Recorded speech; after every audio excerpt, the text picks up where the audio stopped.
Ibinasura ng COMELEC First Division ang disqualification case laban sa 5 miyembro ng pamilya Tulfo dahil sa kakulangan na kinakailangang dokumento. Ayon kay Chairman George Erwin Garcia, hindi na isama ng petitioner ang kopya ng certificates of candidacy ng mga respondent kaya hindi na tinalakay ang merito ng kaso. Nilinaw naman ng COMELEC na maaaring muling ihain ang petisyon kung may papasa ang kompletong requirements.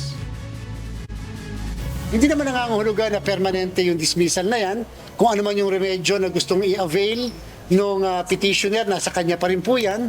Madami naman pong option pa na available para po sa kanya at yung mga iba pang magpipetisyon.